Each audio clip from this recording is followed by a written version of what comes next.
That's a good segue to the next thing that I'm charged with doing today, and that is introducing our speaker, who is also a distinguished alumnus of this school.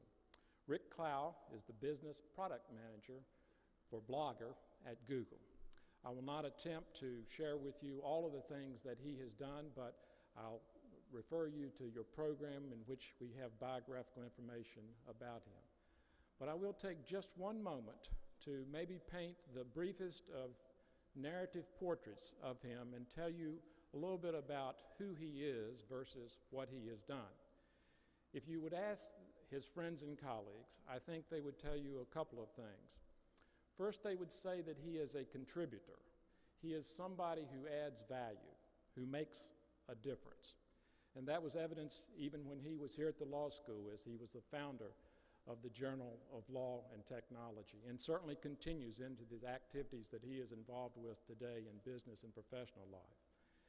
He is a person of vision, who's clearly worked hard, who's gone the extra mile, but who's been willing to look at the new, the different, the unusual, and not just the norm. In everything that he has done so with skill, with expertise, with professionalism, and with integrity. He has also been someone who is willing to share of his own knowledge and abilities with others and with causes. And just as importantly, he has been willing to listen and to learn from others and to take advantage of what they've had to offer. And finally, his friends and colleagues would say to you that because of his manner and his style, he is someone that they are comfortable with, that they enjoy having a part of the business, of the team, of the association, of the activity. It's these traits and many, many more that have made him successful and have brought him back to this place today. So it's my pleasure to welcome him back to the law school and introduce to you today the speaker for the 2009 University of Richmond Law School commencement, Rick Klau.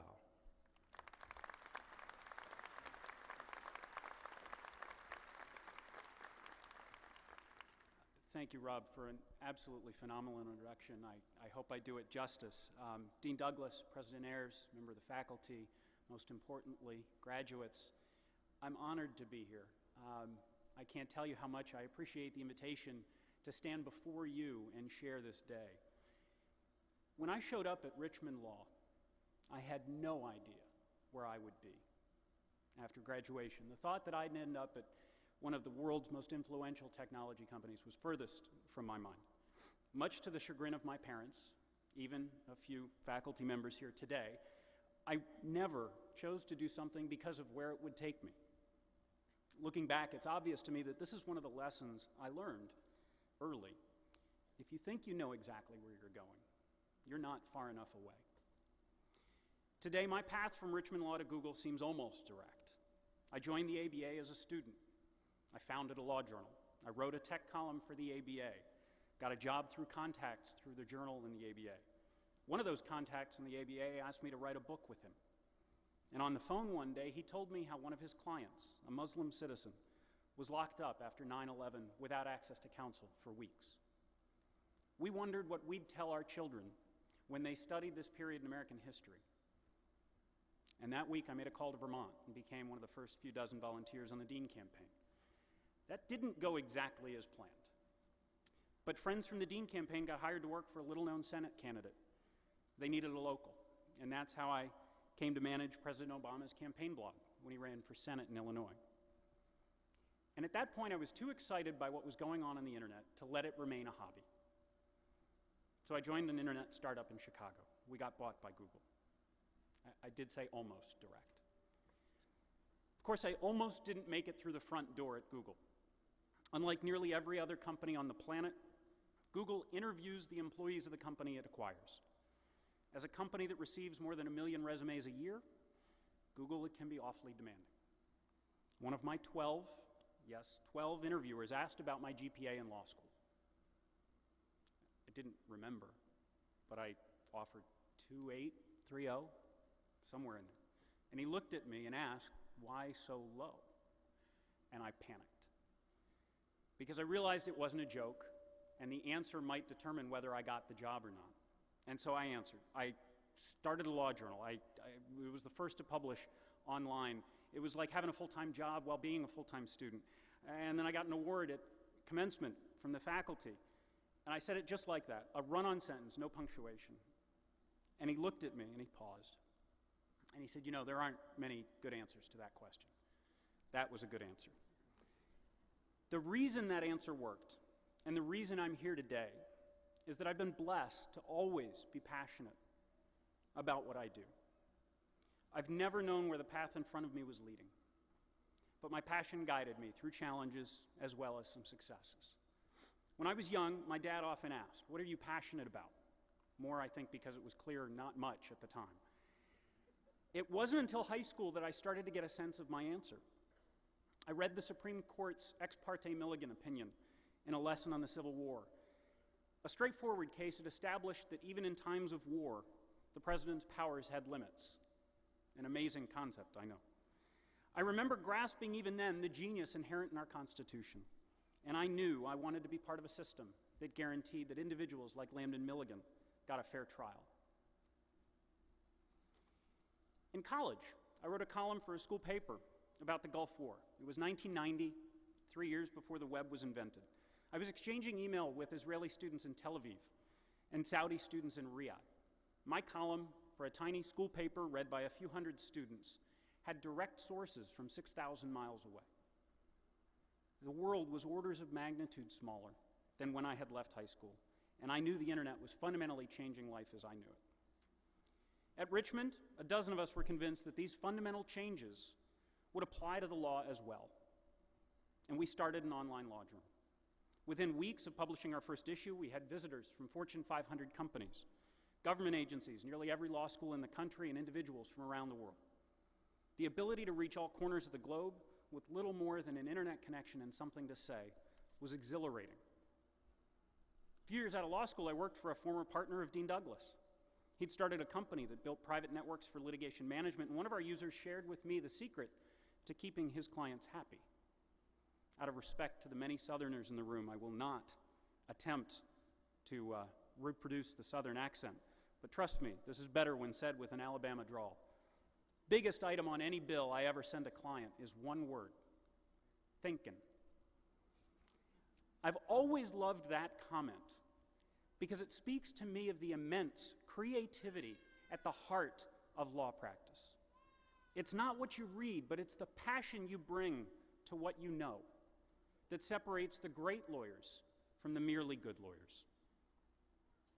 Google's mission is to organize the world's information and make it accessible and useful. All the communication I've spoken of,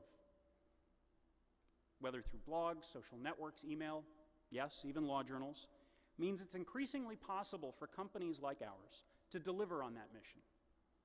Let me give you a sense of the scale at which we operate. Every 4 hours, Google indexes as much content as is in the US Library of Congress. In those same 4 hours, 3,600 hours of video are uploaded to YouTube. And over 6 million words are written on the product that I run, Blogger. In our lifetimes, users will have near complete access to any information they want. What will ubiquitous access to information mean for you, your clients, your firms?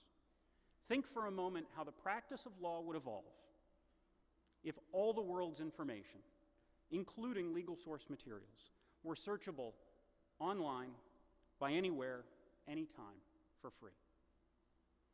I don't know exactly what that path will look like, but I'm betting some of you might. I do know this: it'll change how lawyers perceive themselves. It'll change how the law reacts to fundamental principles like privacy, community, intellectual property, and it will change the nature of how clients interact with their lawyers. I would hope that, like me, after 3 years at Richmond Law, you have developed a passion for the law. If so, then I believe you have an obligation to change it. Precedent must not define the path in front of you. It can only help you navigate it. The internet that I first saw 20 years ago is finally affecting change that is altering entire industries. Newspapers in their current form may well be gone before any of you make partner. Every book I read last year, I read on Amazon's Kindle.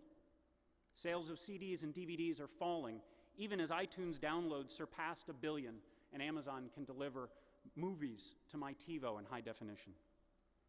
That innovation that has reshaped those industries will certainly accelerate change that's happening in the legal profession today. And those of you who shape the change that's coming must be passionate about it. And you must understand the forces at work so that you can guide the law to where it needs to go.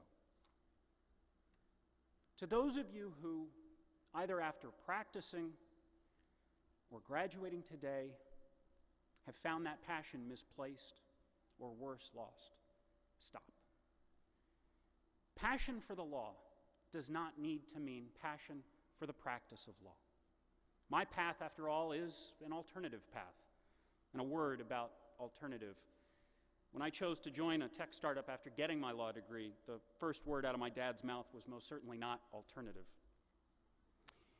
Your JD need not be a precedent that binds you to practice. Let it be a foundation from which you can find your own way to apply what you've learned. My JD informs every decision I make at Google, yet I have never practiced a day of law. Richmond Law helped me learn how to think, how to synthesize, how to write, how to argue. And no matter who signs your paychecks, you'll find these skills put you head and shoulders above your peers. I used to joke that my JD was a lot like an MBA without math. I'm increasingly convinced that an MBA is simply a JD without arguing. And trust me, the arguing matters. Google didn't get to where we are by following those before us, and nor will change come to the legal profession incrementally. To be an agent of change, a steward for the profession, you must think big. The forces at work are too large, too numerous, and evolving too quickly. You must have the audacity to borrow a tagline from another Silicon Valley company, think different. As an aside, after 3 years of law skills, I'd hope I'm not the only one that heard that Apple ad and thought, shouldn't that be think differently? I'm unbelievably lucky to have studied at a law school whose leadership thought it might be cool if every incoming student had a laptop. Dean Harbaugh later admitted to me that they didn't really know what would happen when students had laptops, but by thinking just a little bit differently about the education of law students, an unexpected accident happened. Some of us started a law journal, which, among other things, gave me a great answer in an interview. When you think differently, accidents happen. Failures are unavoidable, but accidents aren't always failures, nor are failures always without value. When it's okay to fail, success becomes possible. And through experimentation, the next step in the path presents itself. Today, as you graduate, the economy makes the path before you seem more challenging and even less obvious. But regardless of whether you practice law or apply your education to some other endeavor, and regardless of whether you're juggling multiple options or looking for the right opportunity in a tighter market, when you've found your passion and you think big, you'll realize that you don't find the path, it finds you. Look at me, an experiment in undergrad, internet access for everyone as a result of a wealthy alumnus' donation, followed by an experiment in law school, laptops for everyone, mixed with passion for tech, for law, produced a legacy I remain proud of to this day. If you leave today with a diploma and a passion for the law, then you and the faculty did your jobs well, and you begin your careers with unlimited potential to be a positive force for change in the profession. I walked off this stage 13 years ago. 13 years from now, when one of you is standing up here addressing the class of 2022, I don't know what the profession will look like, but I know it will be better because you channeled your passion and you thought big. Congratulations on your accomplishment. Best of luck in your careers. Go find that path. Thank you.